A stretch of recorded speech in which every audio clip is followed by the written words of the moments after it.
Hi guys, I'm just gonna go over my teaching philosophy with you guys.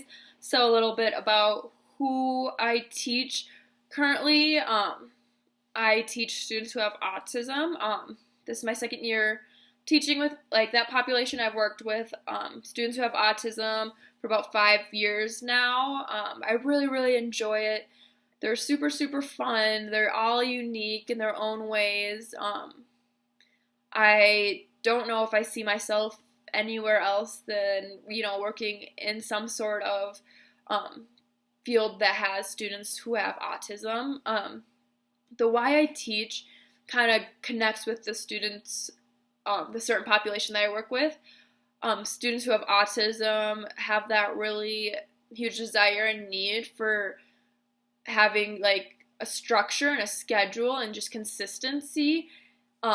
The students that I teach sometimes don't get that outside of, the school day. So after 6 hours, they might not see that consistency and schedule that they're just really craving.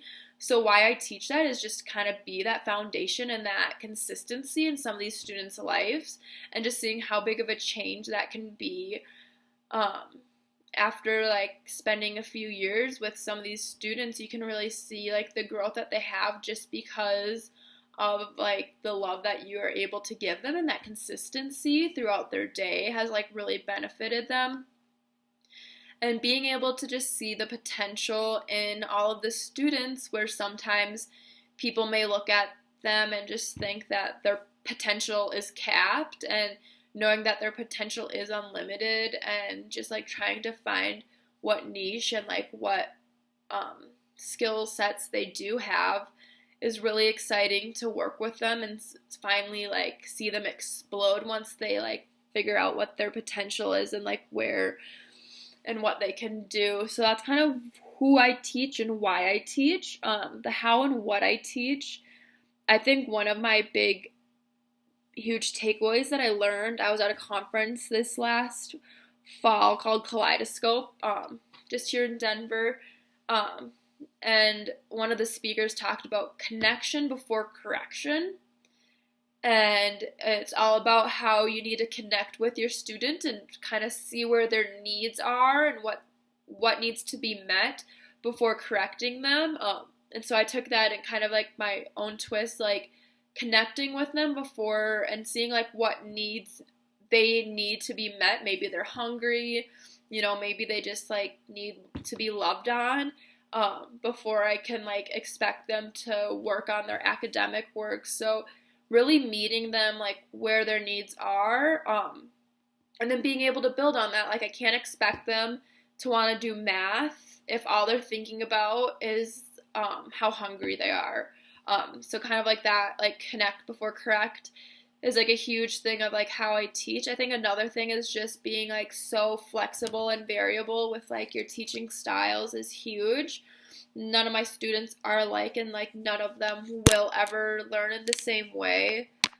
So I can't expect to teach all the students in the same way. Like with that, that means that a lot of them are getting like one-on-one instruction or small group instruction to make sure that I'm teaching them with like-minded peers who have the same learning styles, so that I'm being flexible with them so that they can like really make sure that their potential is met. Otherwise, I just feel like I'm capping them off at this standard, like, oh, if every student needs to learn at this pace or at like this learning style, then I'm like not being able to help their potential grow. So that's kind of how I teach, and a little bit of what I teach, I guess, would just be anything and everything.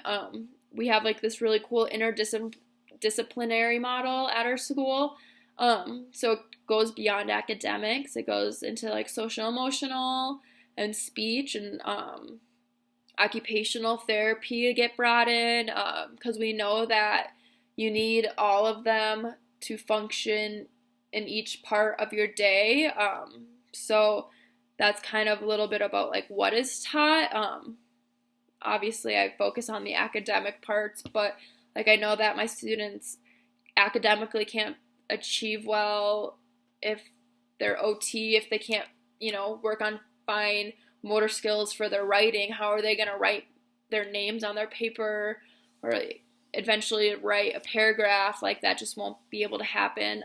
And then the last thing about integration of faith and learning, I think it's really difficult sometimes, I mean, with the students that we work with and the population that I have, but there are these teachable moments that just come out at you and you're like, wow, I can't believe that just happened. Like, for instance, we back up to a church, so our playground fence just runs right along the back of the church, and one of our students who's like so into architect was questioning me all about like, what is this building, and then finally I realized like this is like really a learning moment about faith and religion, and I just kind of like taught him what happens in church, like, oh, like, you know, your family could go to church on weekends, and then he came back at me with like, oh yeah, like mom, dad, and sisters, like we go to church. So it was just like really cool to have that like connection with that student. So like now something I didn't know about him before I was able to learn, and we were able to talk a little bit about like faith, and I was able to learn from him and he was able to learn from me. So that's just a little bit about my teaching philosophy. Thanks for listening, guys. Bye.